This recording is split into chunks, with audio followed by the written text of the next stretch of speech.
Right, excellent. My name is Justin McCullen. I am calling the Transportation Safety Committee meeting to order for Wednesday, June 12th, 2024, 7 p.m. The time is now 7:05. I'm going to do a roll call. This meeting is being conducted in a hybrid format as per the Commonwealth of Massachusetts the regulations that does allow for this. I do see all of the committee members here, so we are going to do voice votes. We don't need to do roll call since everyone is here in the room. We're missing one member. Are they? Yes. But yeah, he's not. He's not. He's not. He's not going by hybrid. Correct. He's absent. Yes, correct. So with that being said, I recognize myself, Rebecca Tarantino. Yes. Donna Mullen, Barry McNeely, Present. Gus Gerson is absent. Tyler Gorowski, Present. Tom Ryder. Here. Lieutenant John McGrath. Here. Excellent. Okay, so I do recognize and see quorum. So the second item on the agenda is the approval of the minutes from the May 15th meeting. This was in your agenda packet. Any questions, comments, or concerns with regards to the minutes or corrections? West Street, Hillside Ave, it's a four-way stop, do not stop on tracks, Okay, it's four-way stop, correct. or always stop. Yes, correct, yes.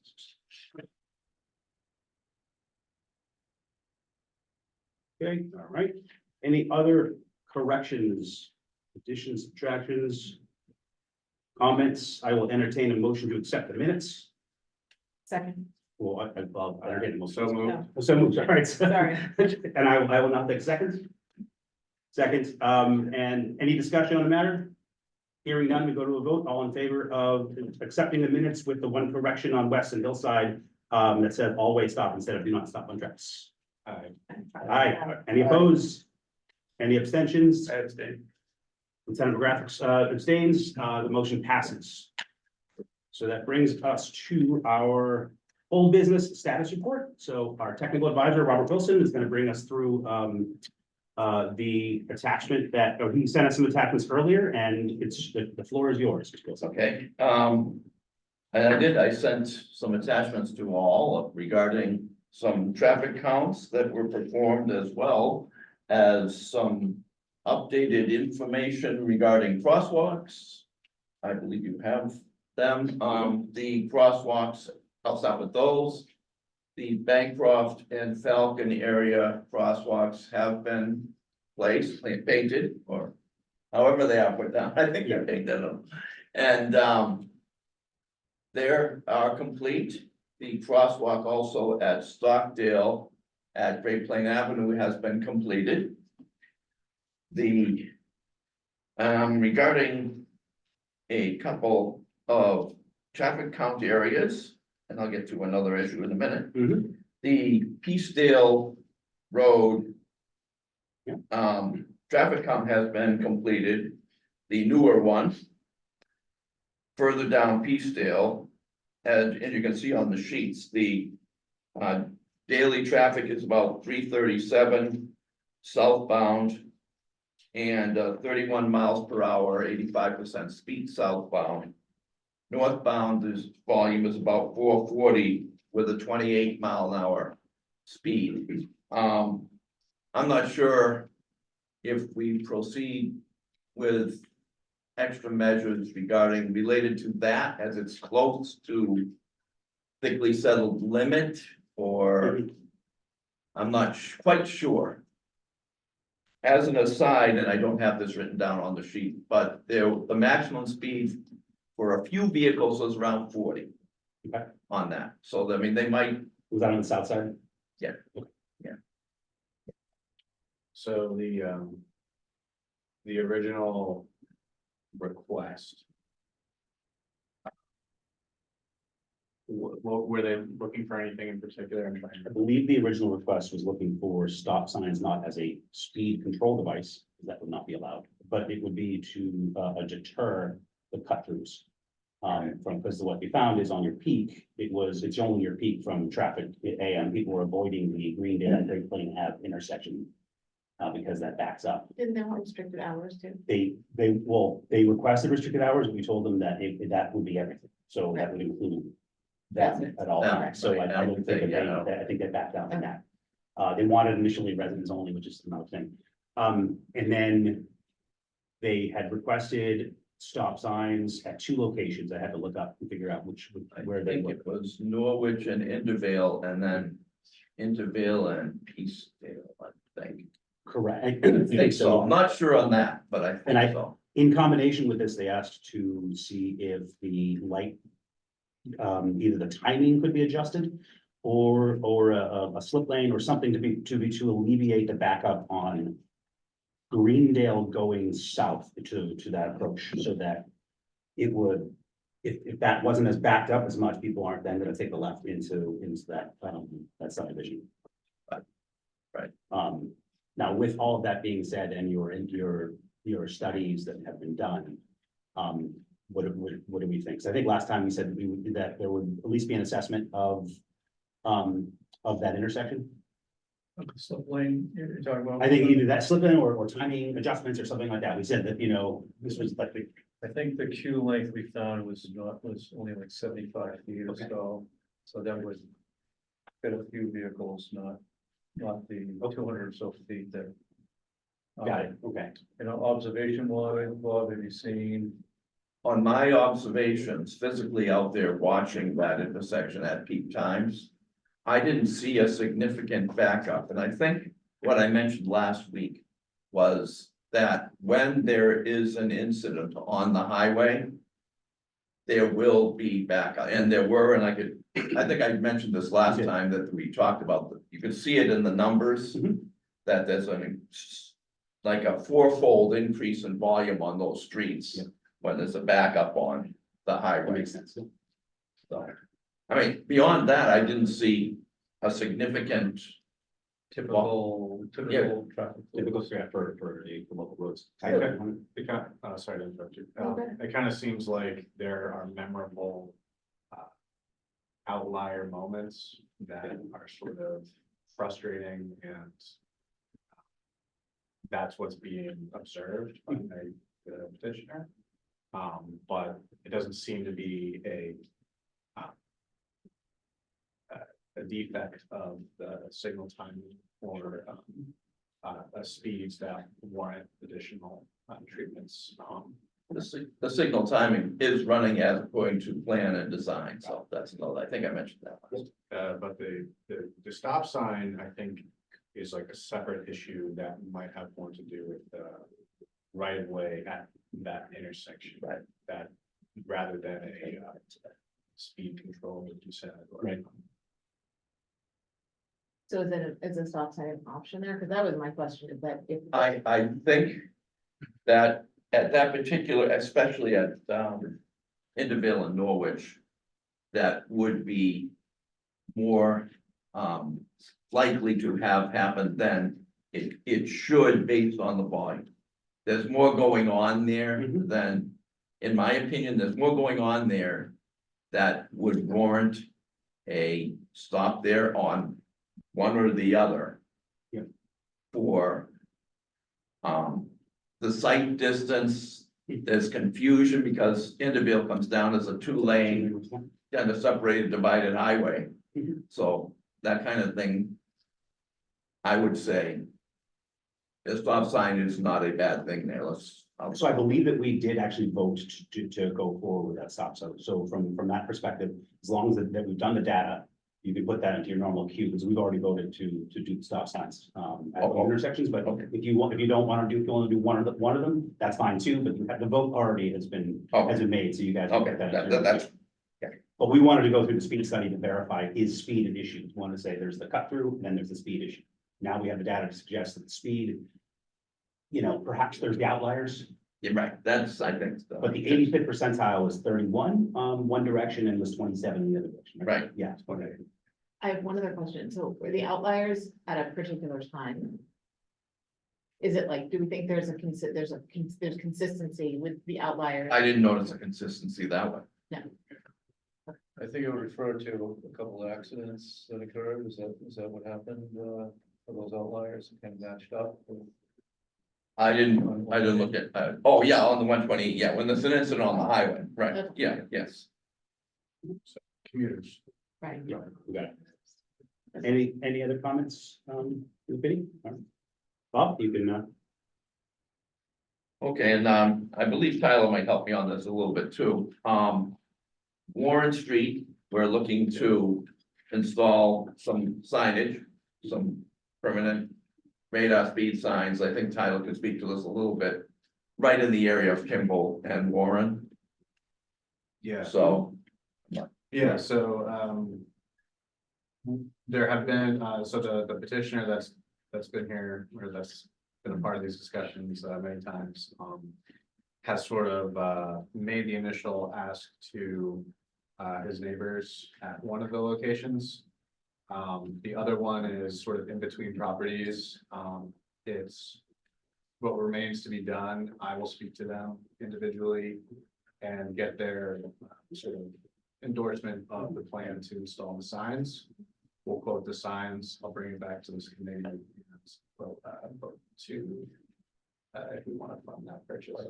was that for solar or is that for? It's for, so it's for solar. I think on one of the sides, we saw that there might be a little bit of Foliage problem, coverage. yeah. But not as much as in some other locations. All right. Thank you. Any other comments from the? Okay. Related to that, actually, and before we move on, on Stockdale, we have a similar issue. I think I've been including you on those emails where we told the petitioner that initially asked for the crosswalk and the bollards and all that we would look at, a push button flashing sign at that location. But the south side of the Great Plain is, there's a lot of tree coverage on that side. We had our, flashing sign, contractor, estimate what it would cost to run electrical service, to the other side of the street. Got it. Like Newman, right? Exactly, yeah, Okay. and it is probably more than this committee would be interested in now. Very It's well. probably like 40,000 Yeah. or so. So, we might have to come up with something, an alternate strategy, or, we could have just a flashing sign on one side without a button, something like that. Okay. But as of now, because of the challenge of the tree coverage, we're not gonna, without a significant construction project, we're not gonna be able to do that. And the other thing is that the crossing is probably most used by people walking dogs across the street to use the pathway along Olin College. Yeah. And other pedestrians going to that area, because there is sidewalk on that south side of Great Plain going into town. Yeah. So there is sidewalk on both sides, so Got it. something worth mentioning. But there's enough visibility and there's enough line of sight for them to be standing at the end of the crosswalk and waiting for cars to stop, like you do Yeah. in most other, because Yeah. we can't have flashing signs in every crosswalk. Right, we did just install the high visibility markings. Yeah. So, But there's plenty of line of sight, so I think it's gonna take pedestrian safety and making sure you wait for cars to stop, but there should be enough visibility there. yeah, More so than there are in many others.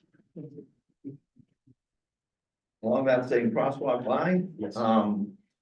the investigations into I think we showed the location of the crosswalks at Mark Lee and Webster. Mhm. And I believe, I'm not sure if we showed the one, I don't know if I put it in the package, the one for Greendale Avenue near Semino Road. I'm not sure if that one's in the package, I might have left it out, but we're still investigating those a little bit further Oh, before you we did. place those Yeah. too. This is the one because of the geometry. Right, yeah, we had to kick it up, on both of them, actually, a little bit of kick. so both of those we're trying to fit in existing active projects. But we're definitely gonna begun to get those vetted and hashed out before. So it's possible that it might have to wait until next year. Doesn't make sense. What are any guys are That, I think is all that I have. Any other, one question with regards to, do you know if that, we actually had mentioned it in minutes, with regards to the four-way, all-way. Oh, that's right. Was that, did that go to the select board? And- I'm not even sure. I know I gave it to you. Yeah, so I asked you to revise because you've given it to me a few times. I was waiting for Karis to come back vacation and I spoke to her the other day. Oh, Say one, okay, yeah, so. okay, that, All right, no So problem. we'll, Yeah, that's all right, yeah. we need to revise the date. as well. okay, that's So, all, okay. It's already done it.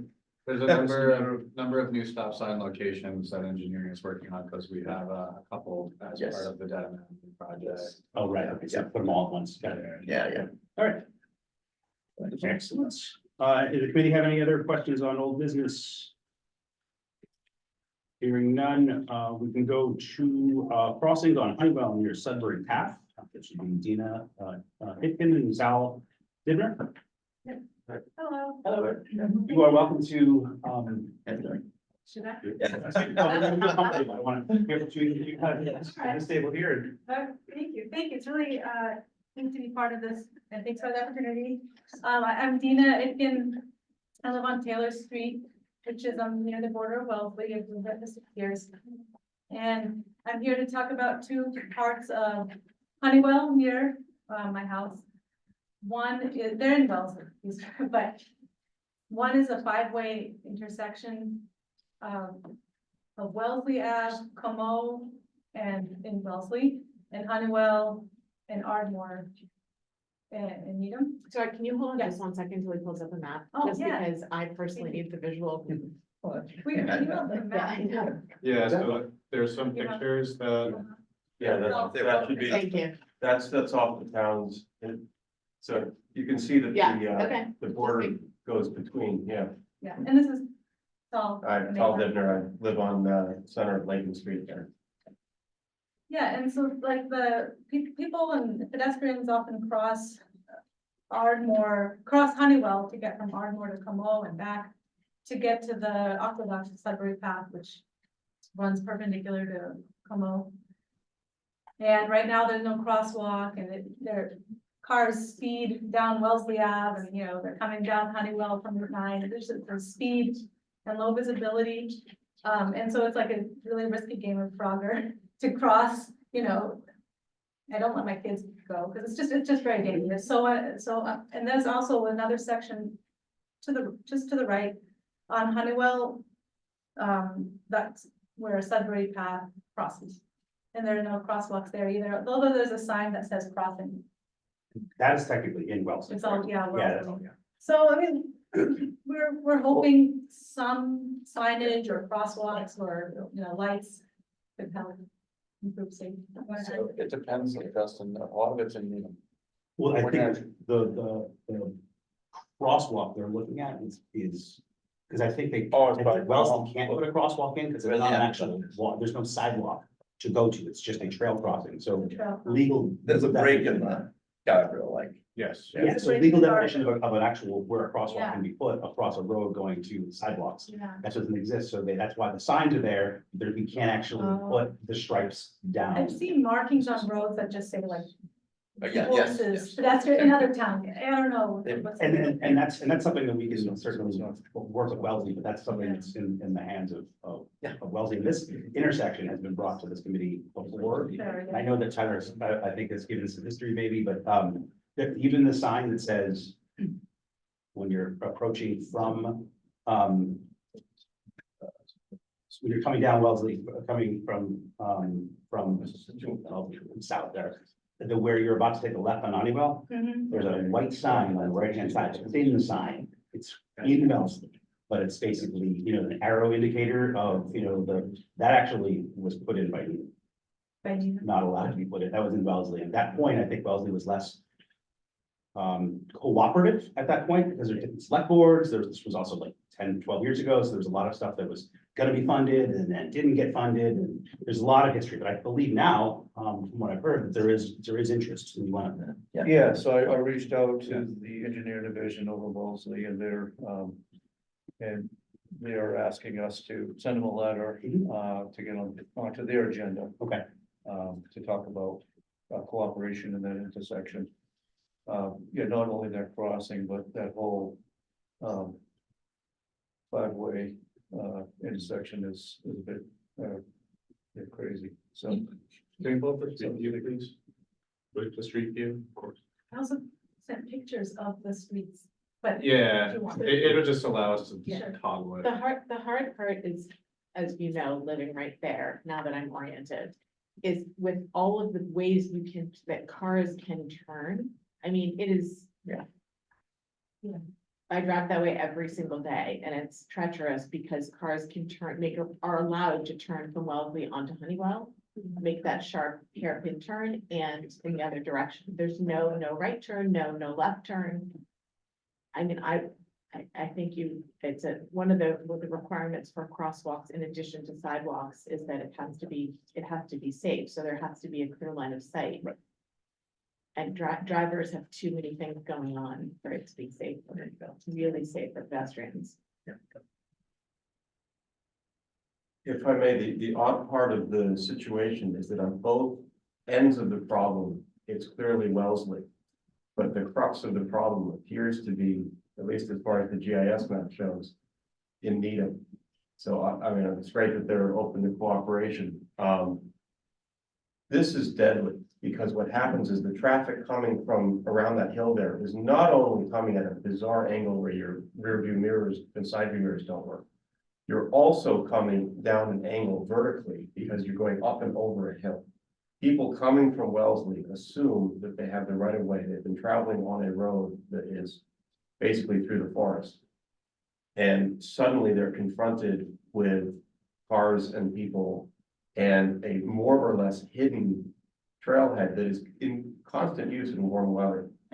That is unmarked. So the presumption is that like the people who are crossing must be doing so sort of against regulation or something, and not that there's a maintained town attraction that runs through there. I mean, even just zebra stripes would at least suggest that it's the people who are to be there and aren't in fact like jaywalking or something as they cross. You know what I just remembered? Wellesley Ave further down by their country club has lights and crosswalk and like no sidewalk. So maybe they'd be willing to do something on the Wellesley path, not here, but.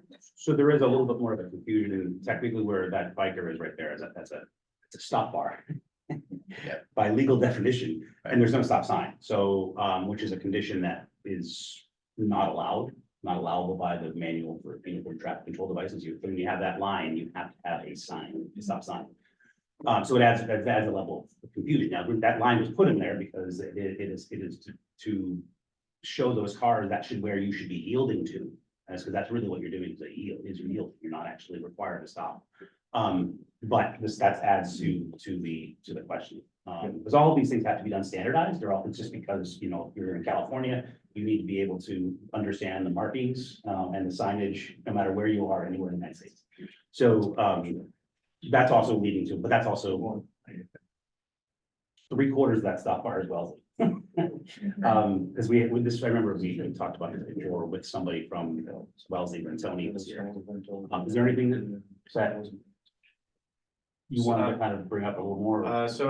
Can you, Garrison, can you go down Ardmore a little bit and turn back so that we're facing the intersection?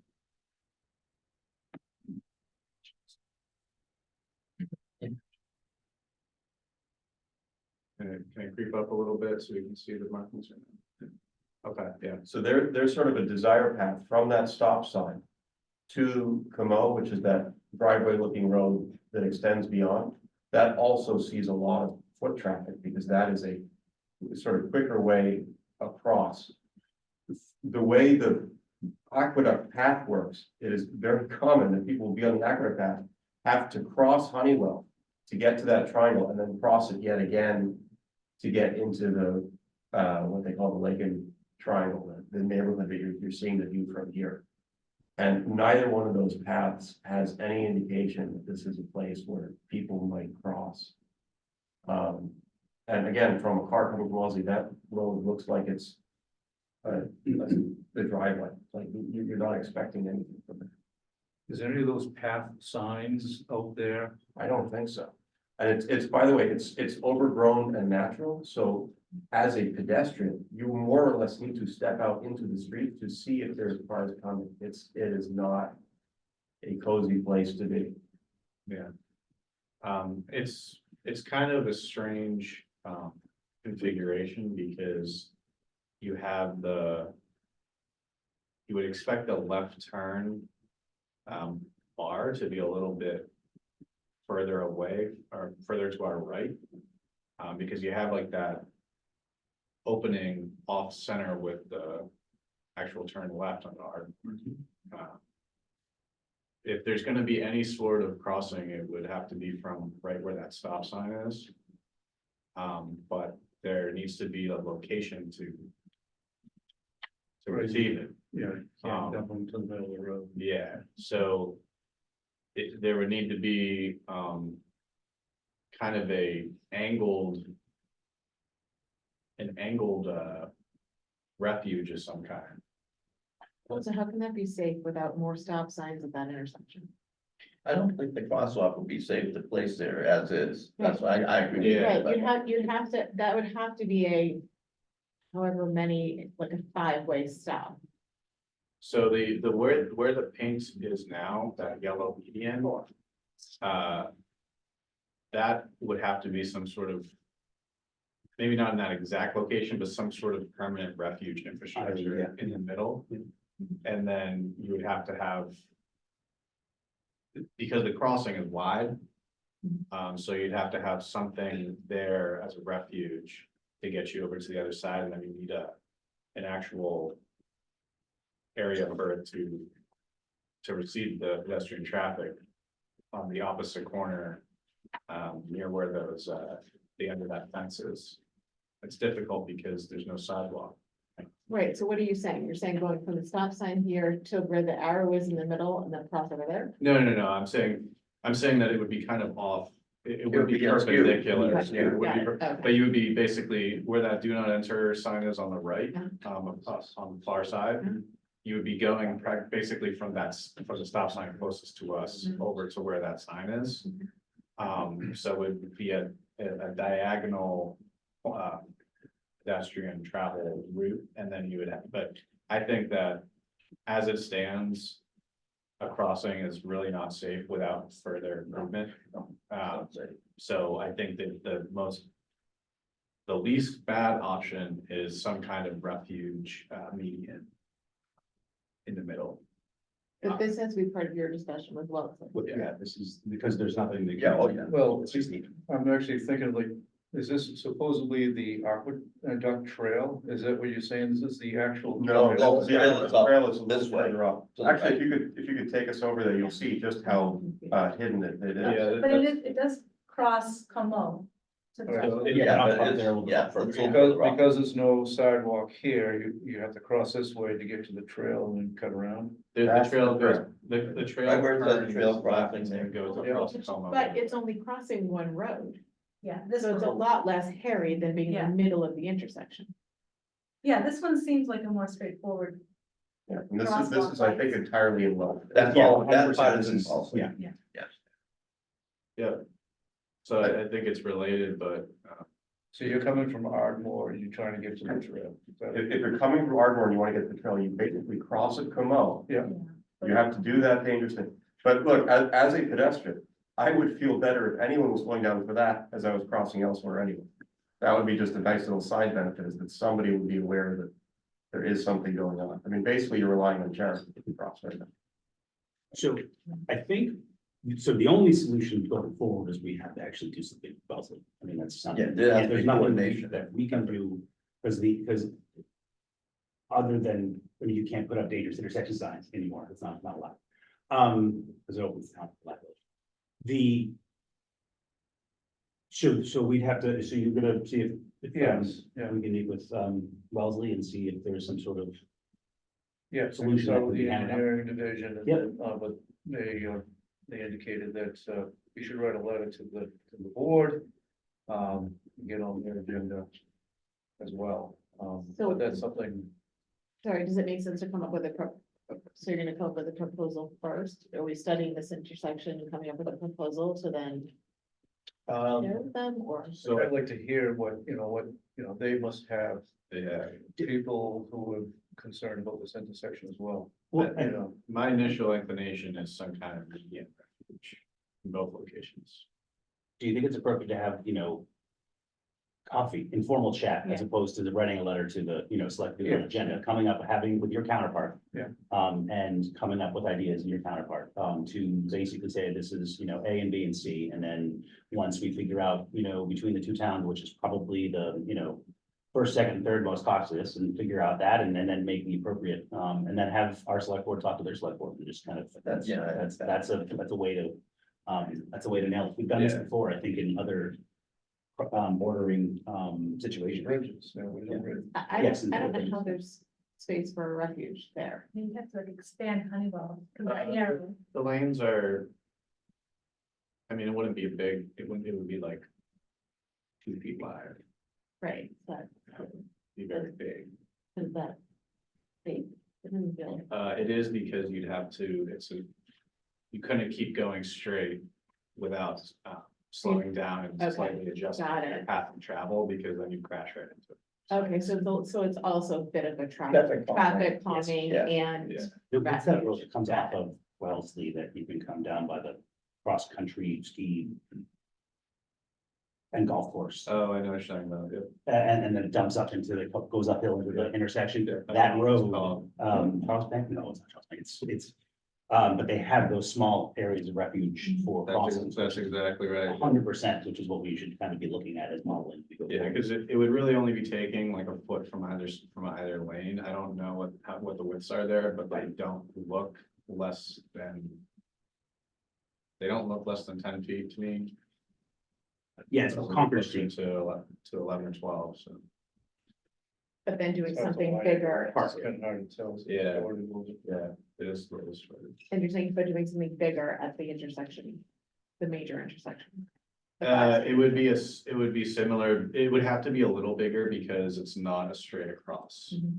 So it would be kind of a wacky one, but, Mhm. I think it would be in combination with changing the turn lane a little bit to bring it a little bit closer to the. So that when you're turning left, you're making a 90-degree turn on the Ardmore, you're not kind of swinging around. Yeah, Well, because the left turn lane there also doesn't appear to be a turn onto Ardmore. It looks like it's an incorrect painted arrow for the left onto Honeywell. Yeah, that's right. When you're That's what I was driving gonna it, say, when yeah. you're driving it, I was it gonna looks bring that like up it is too. a turn lane to go to Honeywell, not that it's a turn. Yeah, lane. it doesn't help that the arrow kind of points to nowhere. Right. If it's Yeah. in between. Or that that's time not- or in, yeah. It doesn't, because what happens is people, for some reason, people assume that there's a stop sign coming from Wellesley Ave. I can So get you into see, that. so I've seen people just make that left, thinking maybe oncoming traffic's gonna stop, so they don't. Yeah, I mean, I know what the purpose is functionally. Oh, I'm just saying the actual arrow, because it's a symbol, it's gonna, it's the same as all the other, so it's not showing the actual way you're trying to go, it's just. Can we paint it different arrows? Yeah, I mean, we could, it'd be a weird, it wouldn't be a stencil.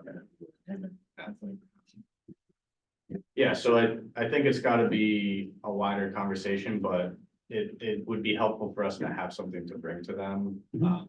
Rather than just kind of saying, oh, this intersection's screwed up, how do we? I think I'll show you that Concord Street in Weston has those kind of refuge areas, and it's not crosswalks, they're there to reduce speed. And they actually start to have yellow lines that go out, and then they have a concrete island, it's probably 1.5 feet wide. Yeah, But it does provide that calming effect, so. yeah, As far as this is concerned, we're definitely going to, move forward with kind of coming up and having these informal conversations with your counterparts in Wellesley, and then we can kind of figure out a best path forward to come up with a longer term solution with both towns. So I'll probably have to develop some reconstruction of some things, so. But it doesn't make sense. Would it be helpful to come up with something, just a concept for us to? Yeah, discuss in future meetings? there's some properties over there owned by Wellesley and by Needham that, maybe we can take a right away or something and make it wider somehow, as well as, trying to come up with some plans, so Yeah, kind of realign it a little bit, realign the road with the but street acceptance. it's not it's definitely a bigger project. Mhm. It's probably a capital. Yeah. It's a capital project. So to be continued. Yeah, but, all right, so, yeah, obviously, we're gonna, Add that to- engineering departments, and we're gonna try to work together, this, obviously, Yeah. whatever this comes up here has to be both maps, can't be individually. And so that, that side on the right-hand side, is the white line. Is in Wellesley, but that was put in by the former chief engineer here, in the middle of the night. So as a way to help mitigate, those, and announce there's 2 lanes there. So there were trying to be improvements. But is there anything else that, you want to present on, or Thank you just? so much. No, that's all. So We there's, really do appreciate it, Thank because you. it's something that we encounter daily. You're and not, you're not You're- alone. you're not alone. It's a fair concern. And honestly, like, I think I've seen Wellesley in the last 4 years, I think they had a leadership change, they're much more, open to more higher visibility signage, traffic calming than they ever had before. So in the past, they had not been. And then sometimes we were, and then they were, and so it's just kind of misaligned. So hopefully this can be a good realignment that can, be good for everybody. So, Thank you very much. Sure. Really appreciate it. Thank you. Thank you. Good. And now we have. We have Faith and Chris, or we actually have someone else presenting on speeding and other hazards on Brookside. Did they have another one on Taylor? That was the speed study we conducted. Oh, it wasn't put on the agenda as a full item for discussion, so we were just doing our research. I think we have some results from that as well. We can discuss them. If that's okay with you, Mr. Chair. There was some additional speed study results that we want to just. Sure. Yeah, that's fine, that's fine. All right. Floor is yours. Thank you for having us here. There are many of my neighbors here too, so I'm gonna try to be brief, and apologies for the interruptions with, my little one. We're speaking for Brookside Road. I'm Terry Piston. Faye Conger put in this, petition. She's lived here for 26 years, but was unable to be here tonight. So I just wanted to, okay, it's going a little slow. I was just trying to point out that we, have lived here for 2 years. We have our lovely 2-year-old who has his own mind and likes to walk down a few houses down the road. This is our school buses provide great service. It is, so convenient that it stops at our driveway, but they kids can't walk a couple of houses down the road to go to the school bus stop. I found this picture of me walking our dog. My husband was out of town, and so by necessity, I was carrying my baby with me. We are all out on the street. We love being outside. We like biking, we like scootering. These are not things we do on our street.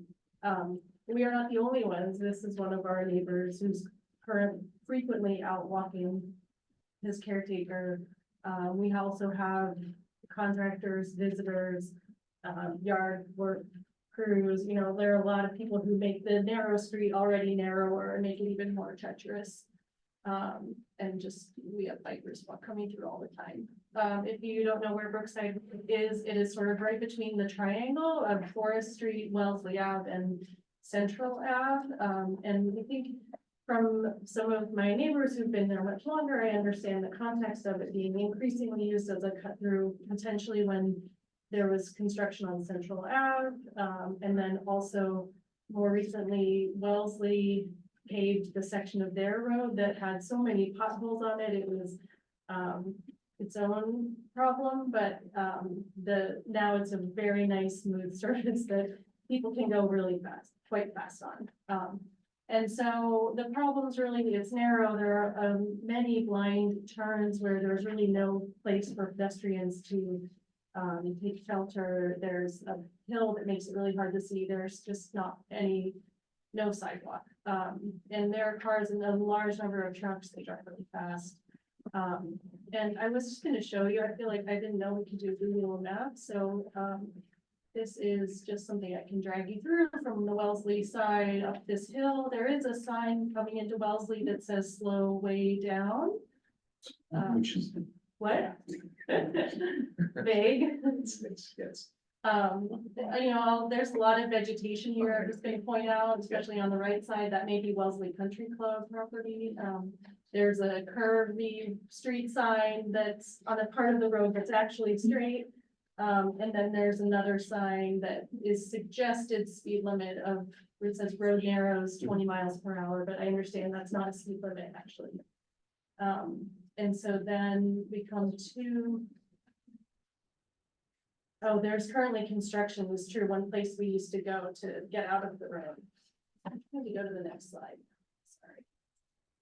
Great, so this is, I think, a few years in the progress of trying to remove that hole that gets hit. We found, we lived right before that, and we found, like, at least in the 2 years we lived here, like 30 side view mirrors from cars that have lost it on that pole right there. Also, a lot of just the pieces of glass from the mirror, which if you're walking barefoot along the side of the street, would be a hazard. They're mostly plastic now, but it is, they're sharp, they're reflective. So just coming around, that's one curve that's really challenging. Come around, there's another curve right here where you really can't see. This was just 6 p.m. yesterday on my way home, and a lot of vegetation again, where it's just not a place where pedestrians can go.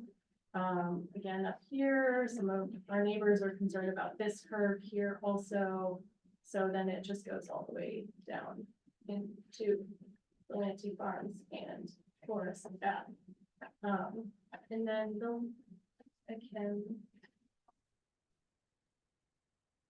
coming back, I also understood that one of my neighbors who lives down at this end pointed out that this turn right-hand turn off 4th Street to Brookside is, or at least there's no deterrent to the cars. They don't slow down at all. They can take a quite easy right-hand turn and, you know, get a running start onto Brookside. And so you have that from the Wellesley side where they just paved, and then on this side, 2 cars can just, you know, kind of come right in quite quickly. And then this is an exit from Delanty Farms on the right where cars, you know, they often get into a little bit of a difficult spot there. So again, this is a slow, you know, road narrows 20 miles per hour suggested. You know, we've done this walk on the weekends. If you're lucky, you don't run into a ton of traffic, but on weekdays, especially rush hours, it's really tough. And then this is a slow down, a little bit obstructed by all the vegetation. Things. I don't think there's that much more. Another sign here. Blind driveways. History. And then this is coming just the other direction of that. These are the telephone poles that have been in progress. So I guess, you know, the main problem, we think this is an unsafe road. It's kind of difficult. There are a lot of pedestrians. A lot of our neighbors like to walk. There are a lot of bikers and drivers. You know, we understand that it's not designed for pedestrian use. I think it's just something that is a reality of, you know, both in the past and current and future life on this road is that people are going to be walking. I think that we appreciate the repaving of the road. This is a project that's been in the works, and I think that's going to be helpful for some things. I think this conversation started because we asked if, when you're repaving, would it be possible to add a sidewalk? And didn't realize how big of an ask that was, because it is a huge, you know, this, you guys understand the problems with it more than I do, but it's a much bigger ask than I realized. So with that in mind, what are the solutions? And I think we're looking to you for guidance, but we have thought about whether it could be made into a one-way street. We realize that's kind of drastic, but it is one way to make it a sidewalk. And I think that would really help protect pedestrians. It's supported by about 75% of our residents. That is definitely not all. And I don't think I've heard from all, but I've heard from about 18. of the houses on our street.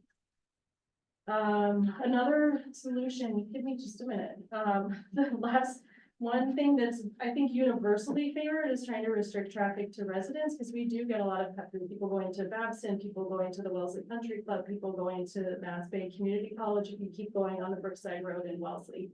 Or signs about, not having through trucks traveling, because they often go and, you know, some of our neighbors who are Volantes said they would try to help their trucks not go through our street, but there are other construction, other vehicles that come too. I think there is room, maybe not to widen it enough to add a sidewalk, but room to widen the road at some of these curves. Maybe the turnoff from Forest Street can be altered to slow down traffic a little bit. There's a lot of vegetation, we think that could be cut back. Maybe improvements in the signage. And then there was also a request about whether adding curbs when repaving the road would help. I don't know if that would help, or how bikers, I don't know how that would. Curbs might be able to keep cars within their lanes and then slow down traffic for that reason. But anyways, these were just our thoughts, and want to say thanks for your time. So, and the turtles, they have signs in Wellesley about turtle crossing But there aren't signs. on Brookside Road. There aren't signs in. They have them them down off, West Street. What's it? West. Oh, West, and there's also, when you go to Dover, Charles River. Charles River, yeah. That's Frog Cross. Oh, Progress, sorry. You're right. And they, thanks for. Long taking reptile. our concerns seriously, and Both I roads. don't know if anybody else wants. So, thank you. I know that, there's been some back and forth, communication. There's obviously some larger. There are longer term solutions that are required, or that would exceed the budget of this committee. Yeah. Which I just got doubled, from last year, so, Yeah. it would still exceed me. But, and I know that you've been in touch, or the petitioner has been in touch with Tyler, on some of the longer things to talk about, the sidewalking and stuff. But I know, like, some of the quick things that I saw, I do know, and please, Tom, correct me if I'm wrong, there is a recent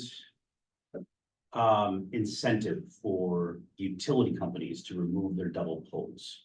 I know historically, that's one of the issues in Massachusetts that has been awful, and it's been notoriously slow. But I remember Karis giving a presentation to select board about a program. I didn't catch the beginning, but it was a way to incentivize utility companies, giving them timeframes. That, because there was that one double pole there that is 2.5 feet out from the one that's, you know, currently in use, and that's something. Taken us 4 years, they haven't. That's still, I mean, now has it been considered, because I know maybe seeing what Karis was talking about, this program. Yeah. So, the program is not yet approved at the state level. I think it has a lot of legs and it will likely be approved. That particular poll, we've begun the process of, or Eversource has done their part, and now it's coming to Verizon.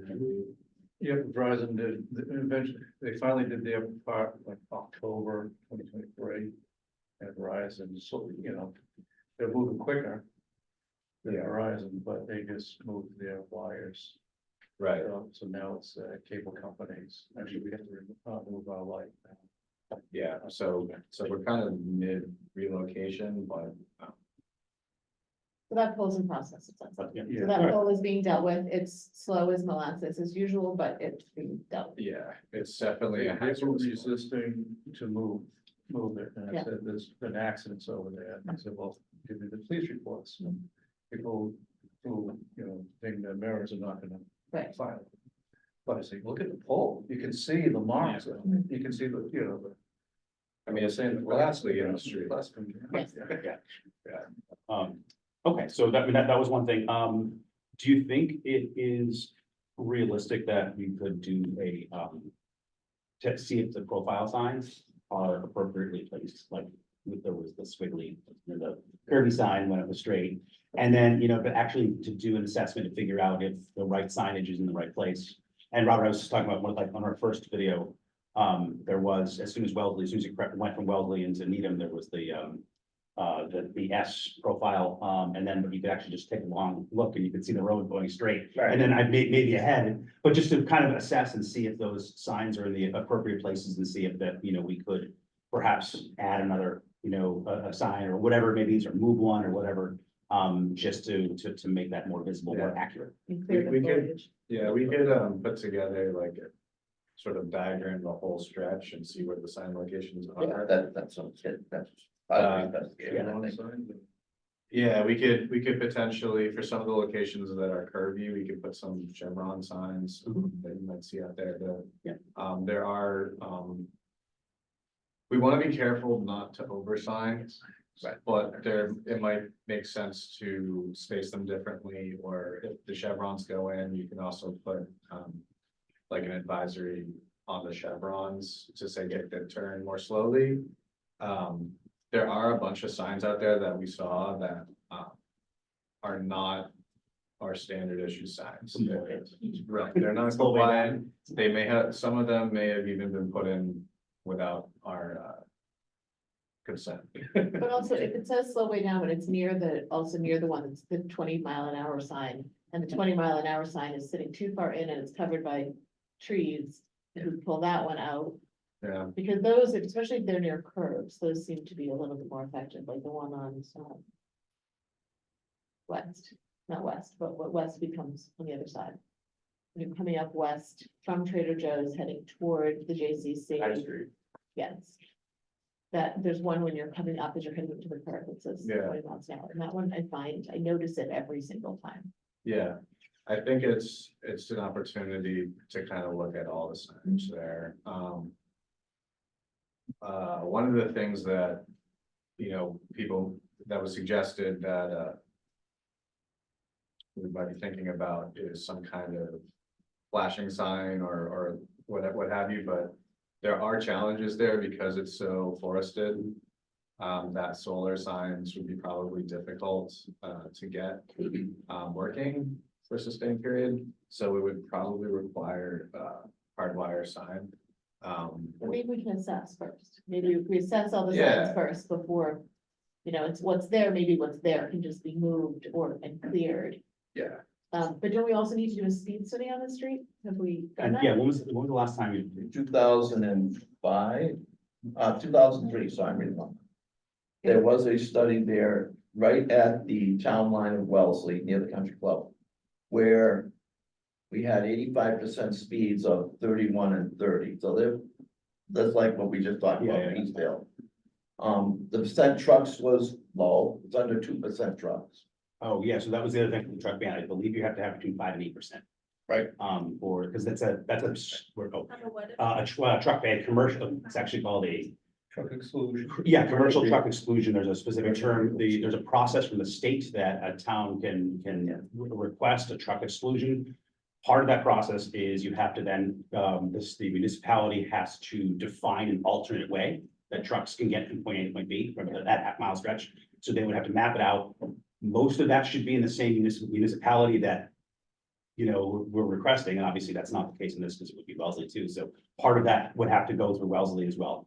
And then, but one of the warrants also, 5 to 8% truck, and at that time, we had 2%, so we could do a. Yeah, well, I'm not saying we don't do it, I'm just Yeah, saying yeah, that was history. But yeah, no, that's. It seems like 19 years. Yeah, I mean, Yeah, I know. I think we would expect there's more trucks now. Yeah. With the Amazon age. That there were. Well, That's Amazon true, is but those- on the street. That's, Amazon trucks are still allowable, so the truck ban is Right. only, the truck exclusion is only That's true. trucks that are going all the way through. Right. It doesn't include any Amazon, FedEx, landscape trucks, any trucks that are going to any resident on that street is not. Right, I guess I just meant more of freight. generally. Yeah, so, It actually would be unenforceable because we can't stop a vehicle in Wellesley. So to see that they went all the way through, Right. we wouldn't, it's not. oh, yeah. So it sounds like, sorry, it sounds like there could be a motion to do, Yeah. a speed study. At the very least, Counts and speed, and type. In combination with a marking and signage assessment of the Needham portion of. Of Porter Street. Brookside, sorry. Yes, course, is it? I will second that motion. Let's consider that a motion. That is a motion and seconded by Rebecca. Any discussion on the matter? I would just like to amend it only to add the evaluating specifically the turn from Forest onto Brookside, because I think looking at like what we did on, Charles River. thank you, No, I'm sorry. Yeah. Countryway. Yeah. using even just using, evaluating it, but looking at using paint. So what we've done in other places is directing a harder as a sort of on a trial basis, because it's also an inexpensive way to try it, is directing traffic to a harder right turn, which necessitates a slowdown using paint. But the house, the two new builds at that rail choke point, the big turn, is that vegetation cleared back now? No, is it, has anybody moved in that you'd have a relationship with that big willing to maybe clear that out? I don't know if that's town, if you know where I'm talking about. So at the major pole. Yeah. There's two new builds. Yeah. All that vegetation right there, either the town can cut it back, or if the homeowners could take care of it. I think most of it's homeowner, but I'm not sure. Well, I think part of that, let's say part of that, we do have a motion on the table, so, and it's been amended, or at least it's been proposed to be amended, I'm going to second that. To then say that, we should evaluate the termination there and seeing if we can mark that off. Or make that more of a 90 return, but as part of the assessment, we also include the vegetation for signage as well. So, you know what I mean, like, so. If I can just comment on that, so, the right turn onto Brookside, it appears that there is a sidewalk going onto Forest, but it's very inaccessible from that side of the street. From the Volante side of the street. I think that, when we are to go in there and resurface, because it's increasingly looking like that's gonna have to happen next, after the pole gets moved, we can't do anything until it's fully inspected. This is a location where we could, we could do the paint in the shorter, short to medium term. And then see how that works, and then potentially make it permanent with an extension of the curb with a ramp to go to meet the sidewalk on the other side. That's good. That's good. All right. Any other discussion on the amended? Just curiosity, from the pavement, how much does the town own? I don't know, like, We have a 33-foot layout. It's variable. because you keep trying, vegetation's come up a few times. Yeah, I didn't know, I know how the street was constructed. the road is not centered. It's 33 feet, and we have quite a few discrepancies, and actually, because it could even be even less than 33 feet. Yeah, In a lot of areas, there's certain areas where maybe down to 20 feet. the property line might be unclear, and there are plantings or stone walls or something that may be crossing that line. Which is one of the reasons why it's such a project to, it would basically be similar to what we're doing on Mark Tree. It would require a full-blown redesign, construction project. Approach project. There's a lot of poles, a lot of trees in the way that potentially might have to be removed. There's stone walls. It's really tricky. So. As it was mentioned before, it's not as designed now, it's really not, from a safety perspective, we really can't recommend pedestrian travel. I understand that's gonna happen. But, without a full-blown reconstruction, it's really tricky to, we can't just paint lines on the ground, it won't be safe, So, all right, Just to be clear though, so reconstruction of a road also, just so everyone on the street understands too, involves also cutting into people's properties sometimes when there's no sidewalk. Potentially, if the right of way extends into an obstruction, Yeah, it's a big, yeah. 3 out of 5. Yeah, very, very. Yeah. All right, so we do have a motion on the table. We are still discussing it. Is there any other discussion on the actual motion itself? And then we can discuss other matters? No. No, hearing none, we go to a vote. All in favor, please say aye. Aye. Any opposed? Any abstentions? The motion carries. So we will start to go forward to do an assessment of the markings, the signs. We'll look at the origination. And, you know, I want to kind of get something forward, because I know I get kids home. And I know some of these larger issues are issues that we're gonna have to, you know, look into. But there are limited options, because, you know, from a financial perspective, from, you know, a time perspective, there's just a lot of things. And that- shared That towns. are. And Two towns. towns. Two town, of course, and that's, yes, with the truck included, or, Feasible with the two towns? with the what? Have you asked your Wellesley residents? There's only one. Have you asked They them? don't live there. Well, plus also, I think you have to, like, the town itself would have to kind of opine on, you know. Yeah. A direction change, yeah. We have to work with Wellesley too, on it, because Yeah. it's, are we sending them their way or are they sending it our way? Sorry. Right. But with the traffic counts, we can figure out Direction you talking Right. about? what we're That- doing. So I think getting that data will give us a better position. Oh, I get it. What are the right. Yeah, one thing I will say is that, historically, we have not had a one-way of this lane. So it would definitely be sort of, Would be highway. I think Pine is the longest one. Right. Pine is the, yeah, and Pine Those are 78, I think was the one that was shut down. right, and in the case of Pine, there's, you can go around the triangle from the other side. Yes, that's too, yeah. Yeah, It's connecting two towns, and it's in an area that, as you know, it's an important traffic area, and it's difficult to find a route around. So it would be a stretch, just in terms of setting your expectations. But so the data that we're gonna get will kind of help us to formulate what kind of options that we would be able to do, we want to pursue, you know, and who we want to pursue it with, whether that's coming to the town. But we, you know, we don't even know how much traffic is coming in from Wellesley versus going to Wellesley.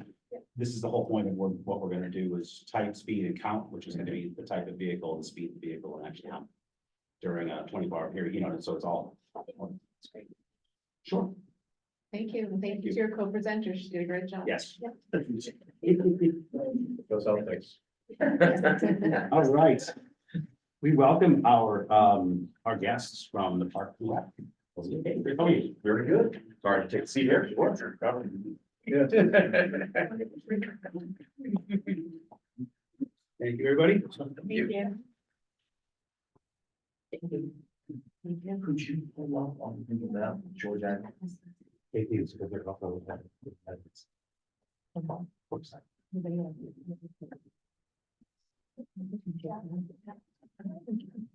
So, Krista, floor is yours. Thank you very much. Thank you very much for having me tonight. For those of you who do not know me, my name is Chris Gersel. I'm the current chairman of the Needham Park and Rec Commission. I'm here tonight to simply ask for help, suggestions, or any ideas that we can with a parking concern that we have next to one of the fields and complexes that Park and Rec has jurisdiction with. I know that neighbors of George Agate have come to this committee also, but they have also come to Park and Rec. So we're looking to see if we can get a collaboration between the Park and Rec and this committee to see if there are ideas or suggestions that we can make to help the community doing this. At Park and Rec, we always consider good neighbor policy that we always want to take care of the fields and the properties that we oversee, but we also want to care about the neighborhoods that we're in, as a matter of fact. So pulling up on the screen is we are pulling up to Fazio. If you look, it is generally where we're seeing the issues of the complexes. I will paint with a broad brush and say it is the whole complex, but if we can see from there, it is probably generated to two different sports. You have the baseball field right there on the top left, and then you have the soccer field next to it. What we are finding out is that majority of the people are following the rules. They're actually parking in the parking lot of DeFazio. But then what you do see is you do see people out of, and I'll break this down to 90% laziness and 10% practical, that they're actually parking on George Agate. As a convenience factor, that I know there are actually a few kids that I know that actually have disabilities that actually find it more convenient to park on George Agate to make it to the fields compared to parking over to Fazio and walking all the way back to that certain area. So it is, I do feel for that. But I do also want to say is that we want people to follow the rules and do what they want to do.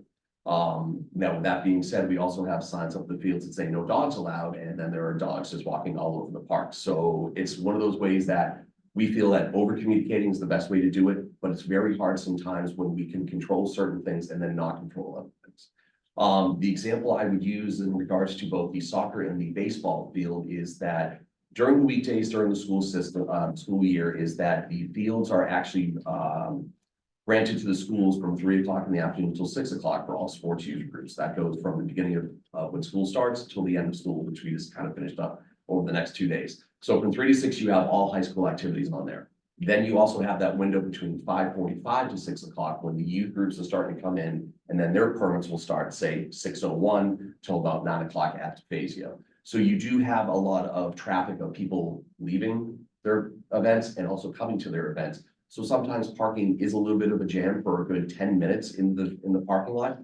People, again, are gonna go to George Agate, but I know that Lieutenant McGrath was at one of our meetings, is one of the phrases that came up is, it's very hard to enforce something that isn't enforceable.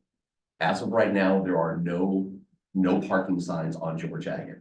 The option was given towards the neighbors, but decided not to do it because it's one of those things that if you put up the no parking signs, it has to go for everybody. You can't pick and choose who has to abide by it. It's either all in or nobody's in.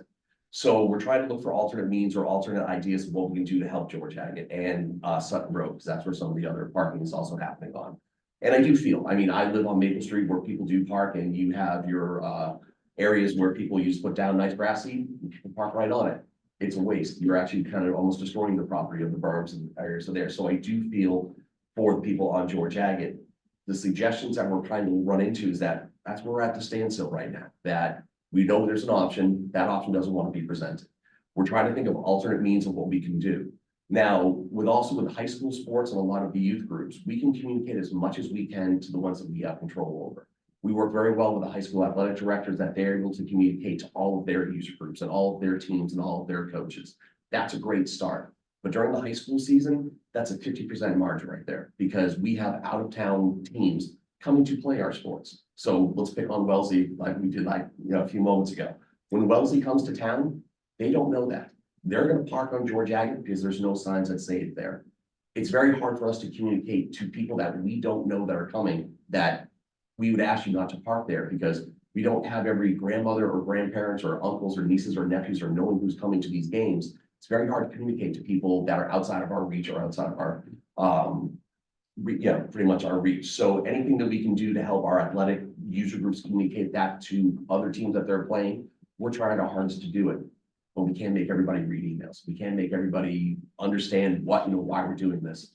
We've also talked to a lot of the user groups, and we've seen there's actually a lot of turnover from the way it used to be. That you have certain people that volunteer their time, they might do it for a 10-year span. In that 10 years, they know the drill. They know not to park on George Agate. People are starting to phase out of that 10-year phase. So you're having a new crop of volunteers come in, and you can never kind of hate on volunteers, because that's what they're doing. They're volunteering their times. Is that a lot of people don't know kind of the old ways that we were doing it. So there's going to be that learning curve. But again, there are certain people that they know about it, they still gonna park there. And so we're trying to look for ideas or suggestions from this committee of what we can do to help the neighbors. And it's not just this part. Cricket Field is actually another location where we're having issues like this. So I don't want to say it's just this area, but this happens to be just the largest facility that we have, under our jurisdiction. We know what happens other ways. So whatever we do for this, we're going to transplant it into the other fields. So any suggestions that this committee would have, we would love to work on a collaboration to see what we can do with this. I know at one of our past meetings, there was the suggestion that, is it possible to have a resident permit parking sign on George Agate? So it's not a no parking sign, but it's a resident permitted parking only. Is that an option? How do you know who's a resident? Well, there's the other side of the coin of And that. you you can't- know, Yes. We don't have an actual program. Okay, so again, that was a suggestion that was Yeah. made. That's why we want to bring it up to, hey, it sounds okay, but Yeah. boy, we gotta know the other end. Cambridge, Boston, some of these other towns have programs that are administered by the town. That one could fit and insert in, but we don't have. Right, and once you start instituting it, it's also like Maple Street parking, like Yep. you get into the same. How do you know who's a part of the Well, resident? and it's a mess, because you can't have people come to visit because they need a permit, Mhm. and then you have, then people, George Agate, they came to us. Twice. We've had this conversation They've quite a been bit. here twice, I've been at a neighborhood meeting once. Yeah. I did want to just recognize, John. So- And then- So I think, like you said, that we gotta find a middle ground, because we're all spinning our wheels, Mhm. and I think I was thinking about the advisory signs that we have, so the 20 mile per hour advisory signs. They're not enforceable, but you hope that people follow them. I would ask the residents down there, could we put up signs that say no DeFazio Field parking? That's it, simplistic, no DeFazio Field parking, that way it can't be construed as an event parking, or like, what's an event, what, no DeFazio Field parking. It's not enforceable. But you would have those user groups who come in 50% of the time, they might say, oh geez, okay, I don't wanna get a ticket, and move on. So now people can park there. So the residents can have their come and going, mom can come by and not have an issue. And you're getting a message, a more permanent signage message to those people because of that term. Exactly. I think that might be a middle. Shoot, that, the street tax advisory signage is allowable, under the MUTCD at 11.0. I looked it up, so don't worry. So. It's like. So it's because there are conditions that, aren't necessarily the standard ones, you can do free tax, but they are legally unenforceable. There's nothing that can be done if someone parks. These roads around here are, every road in Needham, I mean, including, South Street and, High Rock down where it's really narrow. That's, anyone can park on those roads at any point, unless there's a no parking prohibition. So, I mean, we have to see whether that's something that the residents down there would want, because they're big and yellow. No, I think, but yes, so, I mean. And I'll go against that. wide the sign in front of. the Is that something that you would? So I'm a resident of George Agate, and Irene is as well. So Scott Stevens here from George Agate Road. First of all, I've never been to one of these meetings before. I have tremendous amount of appreciation for what you guys do. Thank you very much. I never realized that so much went into thinking all of these things through, so it's tremendous. I've been in the neighborhood since '96, so, plenty of time. And we didn't have the problem in the neighborhood my entire time living there until about 3 or 4 years ago. It then started. The entire time in my neighborhood, we never had parking on the street ever. I know it was a problem before I moved in. The year I moved in, it was highly controversial because of the lights going in at Fazio and all that, so that there was all kinds of things going on. But since I've moved in, we've never had a parking issue until 3 or 4 years ago. So it was being enforced or communicated or adhered to, the rules were adhered to before. Mr. McGrath, your comments on signage, I think that's a great idea. Thank you very much for bringing that up. The only thing is, we do have no parking for DeFazio signs already posted on telephone poles in the neighborhood today. They're paper, they're laminated, they're not metal signs or whatever. So, but they're not being adhered to. And that's, like you said, they're not enforceable or whatever, but people are just parking right in front of them and saying, screw it. So this would be I know there's some blue and red ones, legacy ones that are up there, no school related. That's actually not even an approved color scheme anymore for like a decade. But if they were bright, well, they can't be bright yellow, but if they were yellow They look official. and they looked official. Look If official, you're describing this, but it's, I mean, there are limited options. I mean, when. It might be more effective if they're bright and yellow and, I don't know, glow in the dark. Not a formal. So the fluorescent yellow is not allowed, but that's only for, Yeah, school grounds. I'm just joking. Yeah, so, but the standard yellow would be allowed, so but my question, because there are limited options, as Lieutenant Graff said, because I wasn't you, but I know I met you in the neighborhood meeting, Yes. but there are, when someone came here before twice, we said, the solution is to do a no parking regulation on at least one side of the road. There was then, it was brought up that there was fire apparatus that wouldn't necessarily be down there during certain times.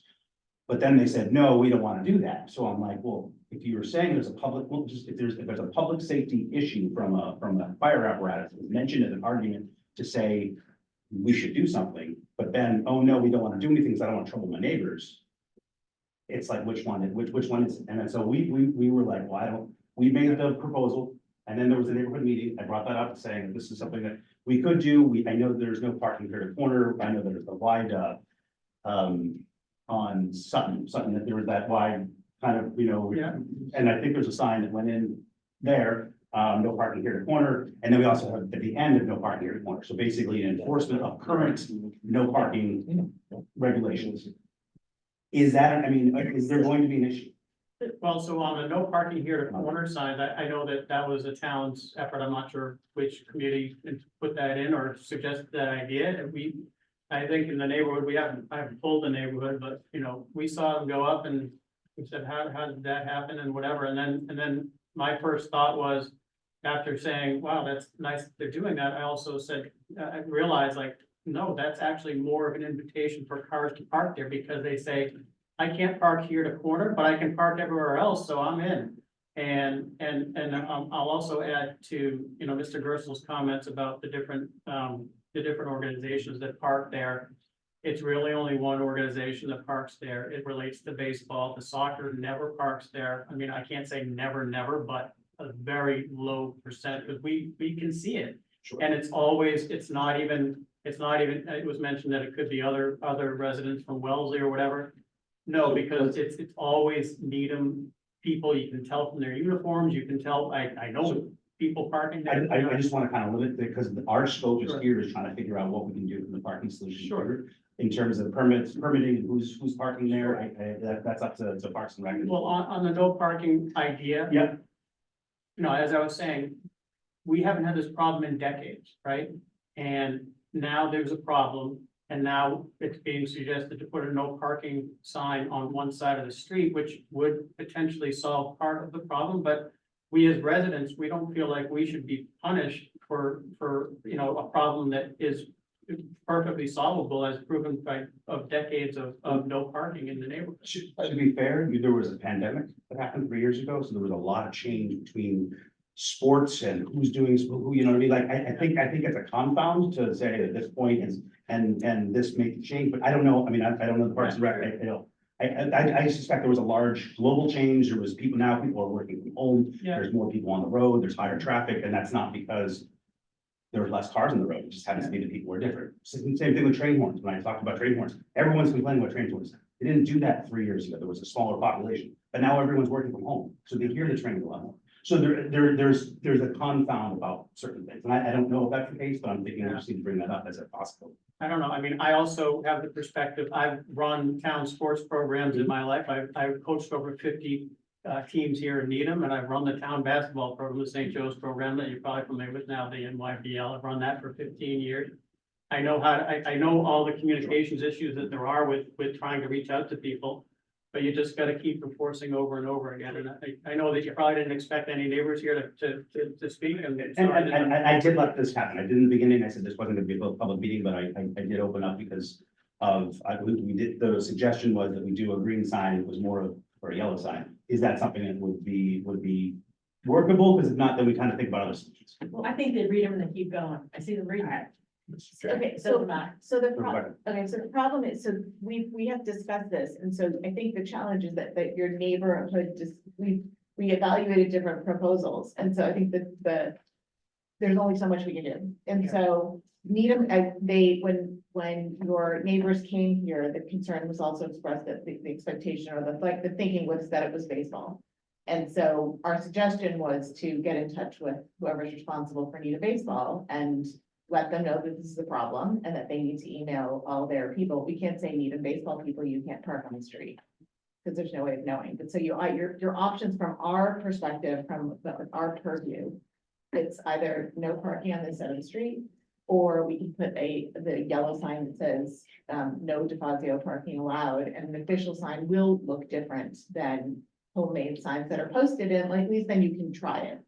And so if you try that together with emails to Needham baseball, then that would be effective. The challenge is we've discussed this particular street quite a lot, and we're happy to help you, but they have to be suggestions that anything that we implement will apply to residents. There's no way around it.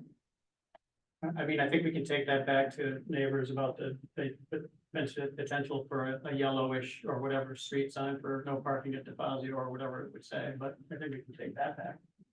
And then you need to have, if that sign, because it's unenforceable, you know, it's really, you don't need signatures. If you wanted to have, the reason the hurdles before is that if you wanted to have, if we did no parking on one side of the road, that would need neighborhood signatures in order. Well, actually, if we're gonna put a sign in front of someone's window, I think they need to say it's okay. Wouldn't it be at the end of this? It would both- Would it be at the entrance? Both sides. Yeah, the entrance to the street, right? I just, because I've been Yeah. at both committees, That's- meetings, all that, I just want to clarify going back, like, I just feel like we're continuing to circle. Yeah, yes. I understand you said you run St. Joe's Basketball League or some basketball leagues, I think the frustration from the Park and Rec Commission is. I imagine them telling Needham Baseball, they're gonna pull their permit because the people are parking on George Agate. And from my inside legally. They're parking there legally. There's nothing that prevents them from doing so. It might be a suggestion from the Park and Rec Commission, but now because some residents on George Agate are unhappy. Park and Rec is now gonna have the school department.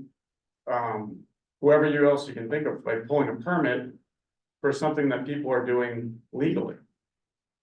So I don't think they have the right to do so, and I don't think that's any ground they want to go down.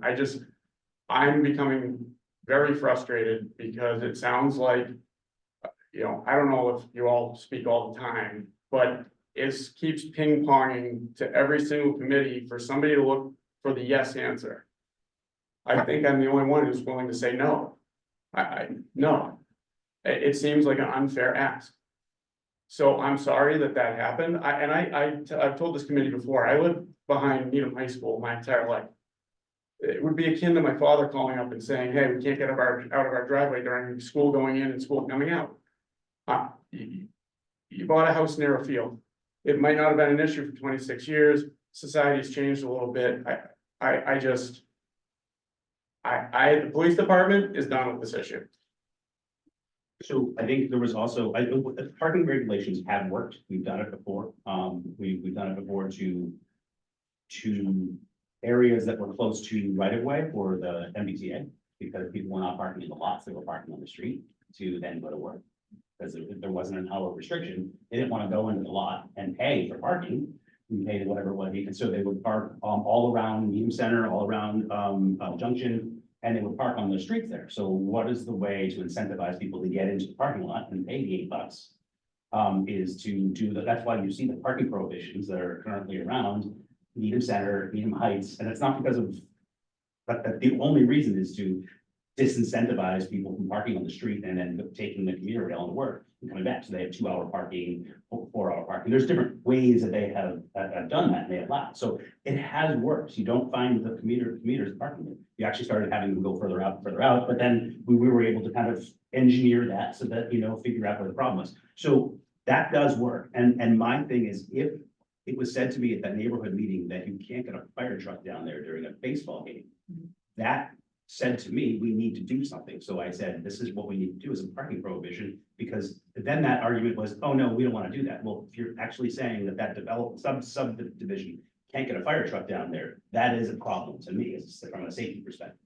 And I think should be a problem, but either way, let's see if those, so we're trying to come up, Lieutenant Grass said, can we come up with yellow signs? Let's pitch that, see if that will work. And if it doesn't, then Chris. Just one other thing that we've seen slowly work, and I think it's gonna get better, is for those of you know that we do have a park ranger that monitors all the parks. Woo, it's fantastic. He is also very good about telling people what they're doing right and what they're doing wrong. So for something like that we have asked Woo when he does have the time to go down that area, he is very good about telling people out of respect, hey, can you please move your cars? 9 out of 10 times, mostly those cars are doing it. Yeah. But Woo can't be there all the time. And especially in the peak of the season, he is going north, south, east, west, all times, doing it, it's not his full-time job to enforce or even do something like this. When he is there, it's extremely convenient, and we are seeing that it is working, but it's a baby step type of But also, thing. I'm sorry, but they can park there. Correct, but I think it's just doing like out of respect of, of asking like, would you mind parking your car over there out of respect? And people, when they hear from Lou, they're like, thank you very much, we appreciate that. But he can't be there all the time, that it is the times that he is there, we're getting very good results. But again, that's not his full-time job, and it's very hard for, again, to enforce something that isn't enforceable. It's more just a respect thing. He gets very good results, but he's not gonna be there all the time. And there is an opportunity for a second. Correct, again, which will help out and that will help educate the people that, yeah, it's gonna take a little time for these people to kind of notice it and kind of, toe the line. But not everyone's gonna do it. And again, you can't enforce something that isn't enforceable, but boy, he's gonna try to help mediate the situation as much as possible. We've seen very good results come out of it, but it's gonna be a very slow process to kind of educate people in the public. Anyone else? Yeah, so, yes, I have, heard a lot about Wu helping out, and, Wu was great. I've heard of him specifically targeting this issue, so it is making a difference. But from a safety standpoint, the, comments that we initially received about, trucks or emergency vehicles and trucks causing issues, turning the corner. So that was the thinking behind the no parking area corner. Yes, it may seem like that means that parking is allowed elsewhere because it is allowed elsewhere. It's without a way for us to distinguish, without a resident permit, program, without parking restriction that applies to everyone, it's very difficult for us to control who parks there and when. I think that the yellow sign is probably about as good as we're gonna get. Some people might ignore it, but it's probably going to be observed more frequently than a sign on a pole that someone's taped there. So it's not, is it a perfect solution? Probably not. It might make a difference though, and I just want to be on the record saying that absent those other options, that would be my vote. Has there been any encouragement to park behind the pollard? Oh, yes, but I mean, again, youth groups are growing. More Right, but cars. even like he's saying, on like the baseball, the lots Needham related.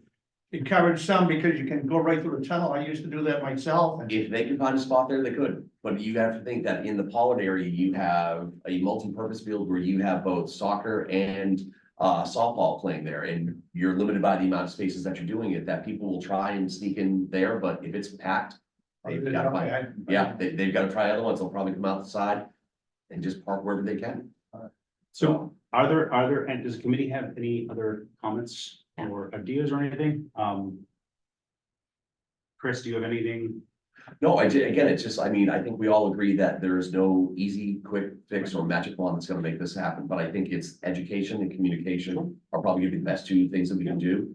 And if we can try something and it starts working, then great, let's keep on doing that. If it doesn't, put our nose to the grindstone again and see what ideas that we can come up with and just suggestions and kind of see and help do this. Okay. I do have one more question, sorry. I think when we talked about this at the neighborhood meeting, somebody mentioned something about barrel or some sort of temporary sign that, I don't know if the neighbors had it or Park and Rec had it or. So, Mr. Cohen, who lived on the first house on the left, as you enter the neighborhood there. He'd lived there for like 50 or 60 years or something like that. He had a barrel when we moved into the neighborhood. He had this barrel that said no parking for DeFazio. Every night he'd roll it out into the center of the entrance to George Agate there. Yeah, And it was just, it had, an orange barrel with a blue sign, and that's what it said. I don't know where the barrel came from, whether it was the town's barrel given to him or what. But he rolled it out there and I don't know where the barrel is at this point. Lieutenant, is there any concern with that sort of? Obstruction. I would have. We have one at the top of Phalo for no student pickup or drop off. Right. I mean. But that's a crossing guard that is moving that. True. You know, I don't know if it would be, if you could put them on the median on either side. But that's a pedestrian, that's there because it's a pedestrian sort of. Yeah, I'm just thinking if they don't want permanent fixture, like almost like a pilot. Try it out, do signs with the one on either side, but they're not in the roadway, they're on the berm. Well, I only ask because I'm thinking about it from like a program perspective, like if. You know, because somebody has to be responsible for putting it out. And I don't think that it would be fair to put that on the residents. I don't think that's how we want to handle it, so. If we were even considering that, I'm just wondering. Park and Rec or the ranger or something. I know it's an obstruction. I know it's not a gray area. regs, I think that's. I mean, it's also. That's a tall one. It's also, it's like the crossing guard, right? Yeah. It's like the crossing of the church. It's a Sunday temporary crossing of the church, which is completely. illegal. When we're crossing light, so they put it out there Yeah. on a crossing guard, if someone gets hit, then it also says stop for pedestrians, not yield, Massachusetts is the yield Yeah. thing. So if someone actually got hit in that crossing, there's, the town is open for liability. But, but no, it's an obstruction. I mean, I don't think, we don't allow people to put mirrors up. You know what I mean? Or we, it's, If a neighbor puts it on, takes it on themselves, if this guy did it for all those years on his own, it's like putting up a mirror. We never How- saw I don't know how you can, right, I don't know how you can.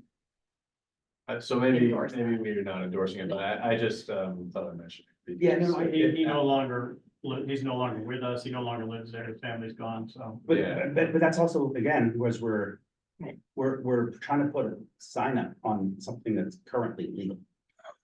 And that's the thing, we're, Yeah, and even these yellow signs, it's legal to park there unless we do a parking restriction, which is. To me, the correct way to do this, but obviously this is not something that the neighborhood wants right now, but that's the solution that I think is the best path forward. Yeah. But knowing that, you know, so we can try to put in, and like, that's why I'm saying if we do a sign that's fixed, at least we're not putting it in a barrel in the middle of the road. You know what I mean?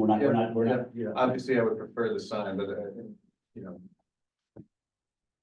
You let's can't, continue the Yeah. conversation about the sign and put that other option. aside. Maybe we can force more communication too, because 90% of the parkers are high school. Yep.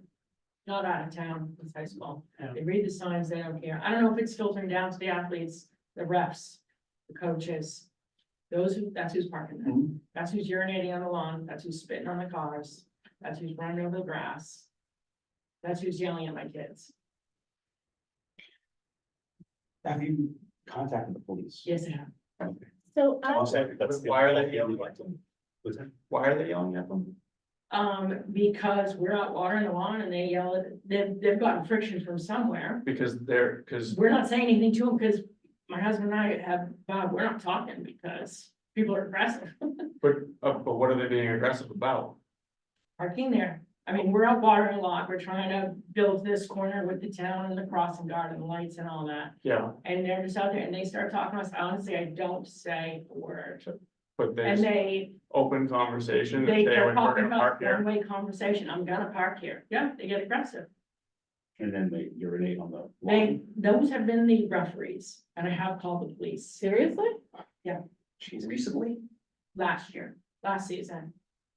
I called I'm sorry, we're getting off track. I called the high school and the high school called the police and the police. The only reason I ask is because again, this comes to the reason of I don't want this aggressive. Right, I don't either. No, but Word. okay, but that's what I'm saying, is what, they're parking there legally, so there should be no I'm conflict. not talking about it because I don't want the aggression towards me and my family.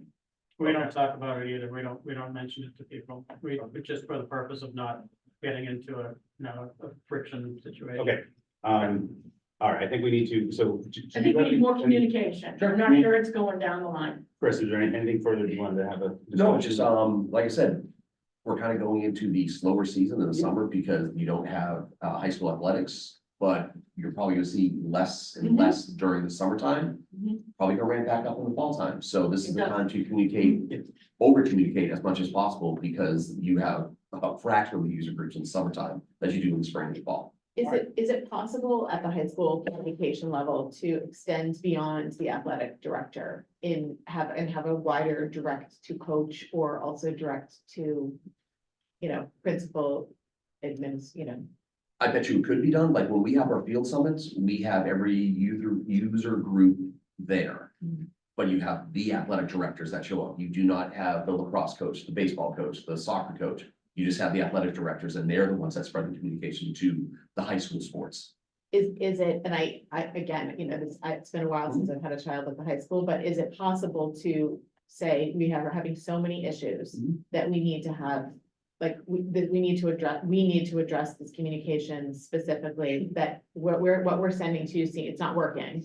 So can we collectively, between you and, Yeah, yes, I know for a fact, like we'll use DeFazio as an example too, that bus parking. That we communicate to the out of town, the athletic directors communicate to the out of town athletic directors of saying, when you come to this complex, bus parking is here. Mhm. So I don't think it would be a hard ask to say, to add that communication of no parking on George Ag. Mhm. To go to those athletic directors, where it goes for Braintree, Wellesley, Weymouth, Newton, whoever comes to our town.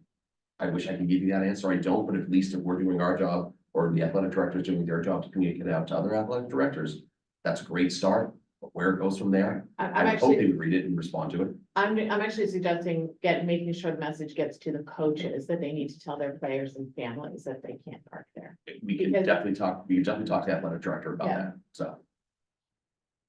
I'm sorry, one other thought as I'm sitting here and thinking about all this, there is a crosswalk going in there.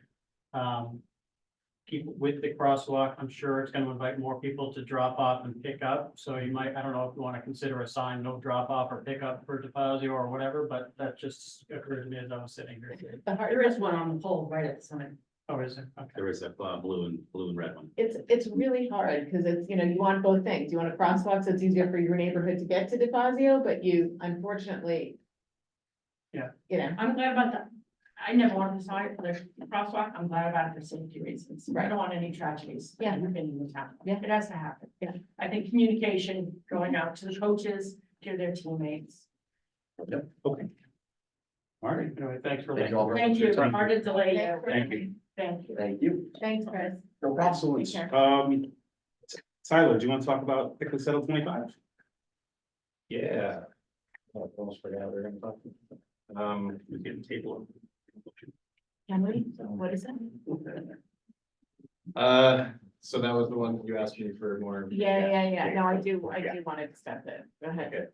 Okay. So we sent along a list of the locations. I did some talking with other communities as to how they adjudicate, like, how they do signage for specific streets. And I'm glad Lieutenant is here because I don't think you were there when we first were talking about this last month. So the way that they do it is basically they put the signs at the entrance to residential neighborhoods rather than at the entrance to the town. So if a specific, so they'll do it basically by residential area. They'll put at the entrances to that area, it'll say the thickly settled. Unless the sign you're talking about. So it's kind of weird because the actual regulation is a carve out that applies to areas that do not have signage.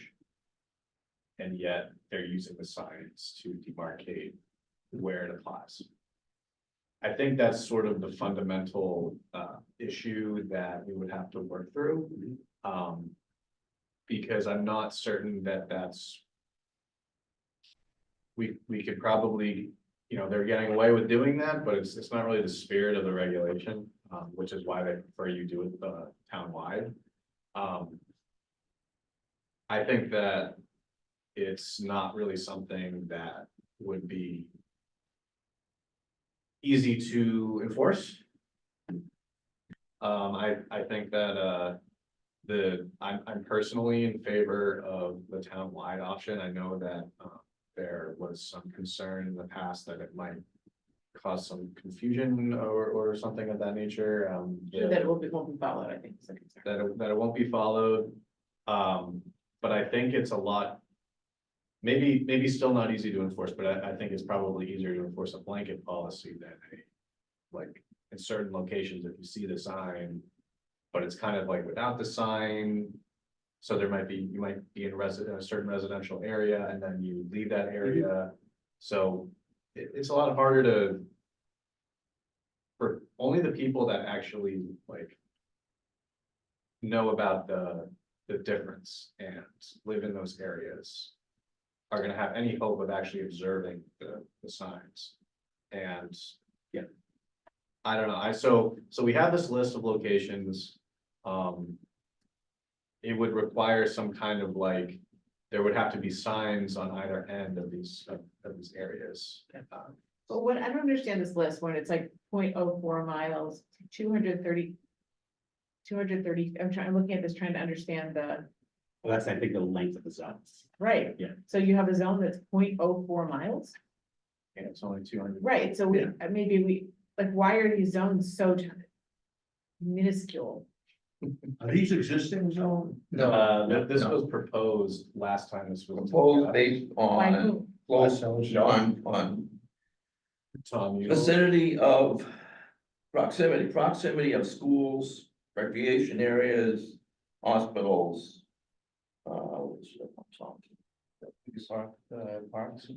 Parks, recreation areas, yeah, fields, parks, schools, hospitals. Right, but it doesn't even include like the town center, whereas like Great Plain Ave, it's going through town. Because that's a currently regulatory speed. Mass And so regulated this- already, yeah. This only covers this Statutory. statutory, the statutory limits, which are 40, 30, 20. But so we could eliminate the ones that are so small that it's like you can cough and you're through them, right?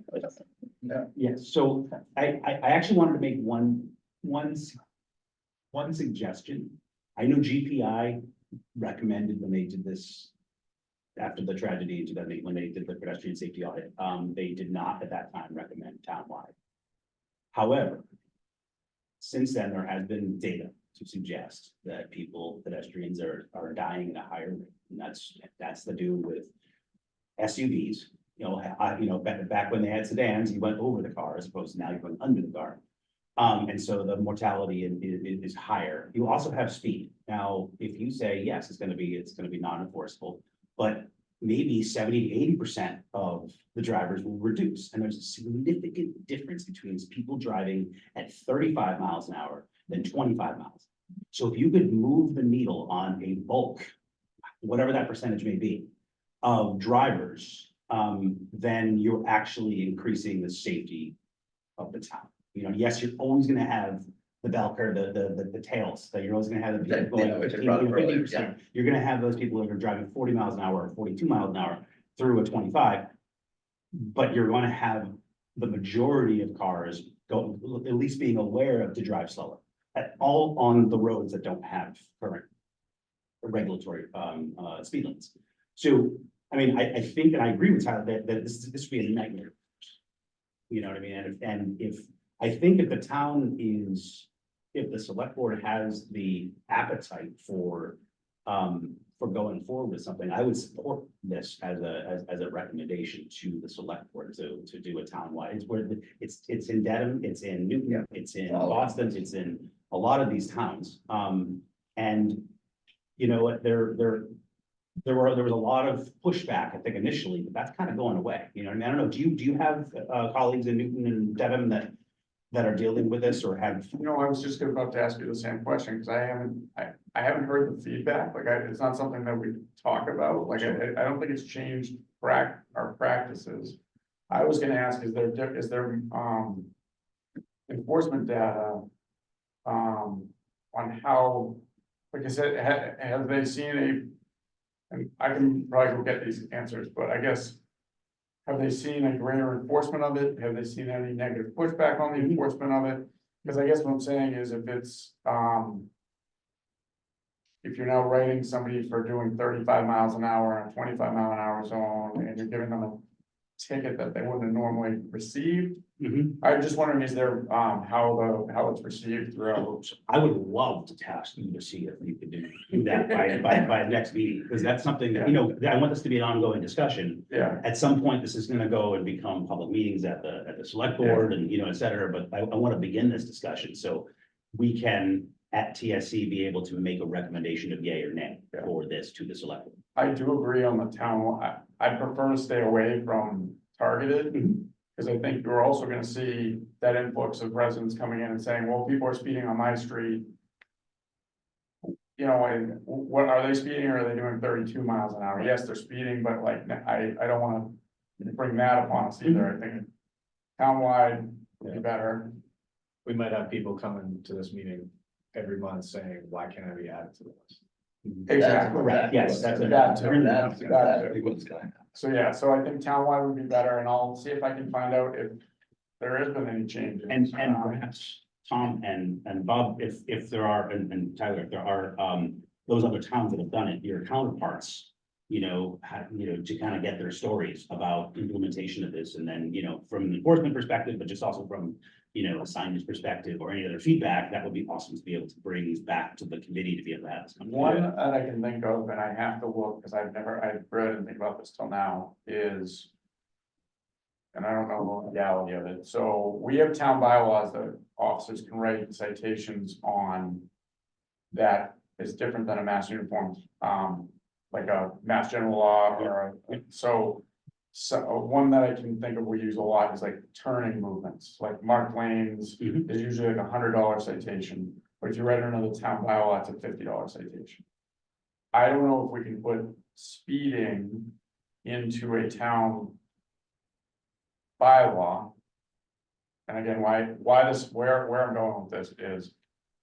We as a town don't typically write money citations.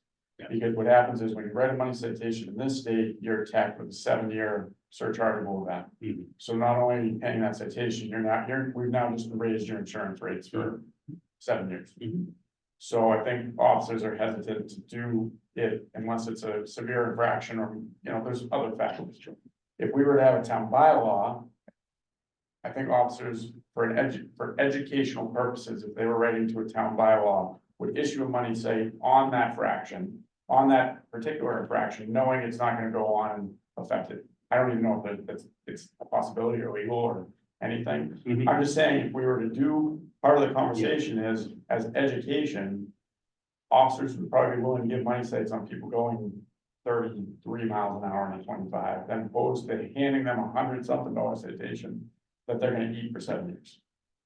So it helped the education of the town. So when I talk to some of these communities, so is the three closest that I could find that did the sort of. The street by street were Hingham, Westford and Sharon. And when I talked to them, they said there was definitely a period of public education. Okay, so they Where, were, yeah, where officers were. You know, they pulled people over, obviously, like you said, if it's in good faith, if they're obviously abusing it, then that's one thing, but pulled them over, kind of explains, you know, hey, this is, you know, kind of, maybe you weren't expecting this, but it's actually 25 here. And what they told me was that the people are so grateful that you're not giving them a ticket. they're not giving them a ticket, that they'll be like, oh, sorry, I didn't know, you know, Yeah. and then you hope that person learns and, you know, they don't do it again, but, Can you ask to see what other towns are doing in terms of that? as well? Yeah, and I think that can go with what we were talking about down in Napa. Yeah. Heavy push on education. Because if we need to do this, or if the select board does this decision. We could do this in tandem with town meeting, making a bylaw change that would allow the officers to be able to charge against a lower structure, you know what I mean, or whatever, if that's what. We end up wanting to do. yeah, so part of the other thing I was tasked with was figuring out what is actually required to make this happen from a legal standpoint, I guess. We don't actually have to wait for town meeting.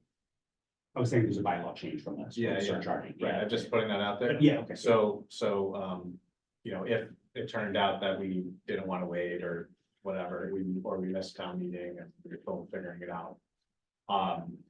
Apparently, all it really takes is a select board vote and a letter to the state, and that's pretty much it. So if the select board has an appetite for it, and this committee takes a position on it, that when we have information for them that's persuasive, then that's pretty much all that's required. So what we'll do is we'll put it on for next month's agenda to have a discussion point, and then we'll kind of bring in any of the research that you've done specifically regarding enforcement, et cetera. And then we can have another discussion about it and figure out where we want it to go from there, whether we wanted to have a public meeting on at our committee level, or whether the select board would just put it to theirs, or we have a separate one, you know what I mean? So, but I think we're definitely gonna need to vet this with the community, especially with an enforcement perspective. Sorry, which of our neighboring towns, do any of our neighboring towns have this? Newton, Townwide. Dedham, yeah, Newton Newton, does not have a townwide, townwide 25 mile. no way. Yeah, they were one of the first. Unposted, What's that? as long as it unposted, obviously. The city of Newton, The city of Newton, the city of Boston, the city of Cambridge, the Dedham. That's why you have that, it says 40 miles an hour, because it's posted on Dedham Ave, and then you have within like 20 feet, it says 25 miles an hour. When Unless posted unless also, yeah. posted, whatever, but it's Yeah. kind of stated. So no, I mean, these other towns have done it for a long time. There's been, and we can find the. but does it work? What I wanna know is, does it work? Cause like, I didn't know. And cause I wonder if, so Needham is funny because, we're geographically, we're fairly small. So if you were to say, what I wonder, and this is not research based at all, but what I wonder is if it's distance from the center of town. So that it's, if you're within a certain distance from the town center. So that if you're coming in on, central, at what point does it kick in? If there's a point where it says you're now entering, a 25 mile an hour zone, rather than townwide unposted, because townwide, that doesn't make any sense. Townwide unposted, what's the point? That's why they have to put it on every entrance into that town. Right, but Every single one of these towns. Because they go in the court, and they gotta Google item that says, no, Yeah, I didn't see it posted. I think it probably Right. varies based on Right. the law enforcement strategy in each location. Right. So that means that every road that's not Beacon, because Beacon Street has a regulatory speed limit, Route 9 has a regulatory speed limit, some of even the crossroads that come north and south, they have regulatory speed, the black and white ones. But if you don't have a black and white sign, you will, and it's So And we're in just, all we're these just dropping from 30 to 25. 25. Yes, you're reducing the prima facie limit down, which is thickly settled, which majority of Eden falls. Okay. Except for But I- this area down Charter. I feel like this, but I feel like the communication around it and the signage around it is critical, because to me, they're not, none of those towns, I would love to see the data around So, how that has affected. Well, that's what. so that's what we're gonna find out from the enforcement perspective. And I- What's your inclination? Opinion is, I guess. Yeah, what's your opinion? That's what I'm asking you, what do you think? I think people drive the way people drive. Yeah. I mean, but I'm jaded. I see all the negative. Right. Yeah, You right. can 15%. Yeah. But I'm jaded and I Yeah. don't, so I just wonder if it's like, from here on in, 25 miles an hour. Pay attention, But here's the thing, I mean, 30 miles an hour is technically if you go down like Gay Street. Mhm. You're not can't gonna go go more 30, than, right. currently, you can't Right. drive more Yeah. than Yeah. 15 miles an hour, because the road is so narrow, there's no Right. sidewalks. Right. If you drive 30 miles an hour down that road, Like- like, Like you said, I think it needs to be, it's hoping educationally, but people recognize it rather than really enforcing it, because you can't. We just because couldn't. if you can reduce the speed of vehicles, these heavy SUVs. That people are driving with their cell phones, it's really noticeable, because if you actually, there's data on international, I've done a lot of, internationally. I know, go figure it. Internationally, the fatalities are not rising at the same rate they are in the United States, Oh, yeah, but they all have cell phones, right? But 99% of the vehicles are standard drives. You need 2 hands and 2 feet in order to drive a vehicle in Europe. Yeah. You just need one, and then this one sits and eats a burger or. Yeah. a phone. But they have strict ticketing. They do have, They have well, yeah, strict, like Italy has strict Yeah. ticketing around. but Big on your that phone, right? distracted driving component that's has to do with one hand, one free limb that's able to, doesn't need to be used. It can be Yeah. used to, you know. I know, I drive a stick for that reason. I'm sure some of the newer car companies, they come out with the ads now and they're going down, and yeah, you know, it's like, no hands driving. Oh, yeah, and then. A couple of the You get hit by major a Toyota, but, you know, my car, you're going underneath and, you know, both, it's gonna be bad, but if we can get a segment of the population, I don't even know what that percentage is, to actually slow down, and if someone does get hit, they get hit at 26, 28 miles an hour. Because right now, everyone's driving at 30, they're driving at 35, 37. If we say 25, then we're driving at 32. Yeah. If 30, between 32 and 37 miles an hour is the difference between moderate and then, or moderate to severe and then severe and fatality. That's what I think we should work state house. Letting them know I want the insurance agencies out with ticketing. Yeah, So, Tendency enforcement. we're gonna, this is not something that, as this committee right now is gonna take an opinion on, but let's start to do the research, let's start to figure out and bring the data, we'll have this, have a discussion, the next couple meetings. Then we can make a decision to whether we wanna go forward in front of the select board and make this decision to them, have public meetings, and hopefully, you know, drive meaningful change, I think. But I feel like there should also be some like dollars decked against PR if this happens, you know? oh, this is a huge education component that we, I mean, that's. Right, but it needs dollars. Yeah, You yeah. need someone who's Sure. educated and who knows how to do this appropriately. I think the select board, if they're on board, they could be the single biggest champion. of This this. is true. So, we will push over, and if there's no other, there's no objection, we'll push item 8 to a future meeting. I was gonna Yeah. suggest that myself. Yes, So, all in and favor, can we aye. push items not anticipated? Well, I don't have any. I don't have any. No, you had it, Tyler had another one, He had Oh, another speed study, but if we can, It's not, yeah, the rest of. we the did a speed study on Taylor Street because there was a petition submitted Okay. by that same petitioner that was here. But, we did not observe significant, speed Okay. issue. Yeah. Perfect, but we can put that into an old business for. Yeah, you know, okay. Thank you, I will entertain a motion, a motion to adjourn by Rebecca, do I hear a second from Lieutenant Graff? I second. Perfect, all in favor, please say aye. Aye. Opposed, abstentions, You know, motion carries. Oh, She was no. gonna be happy with just signing, whatever.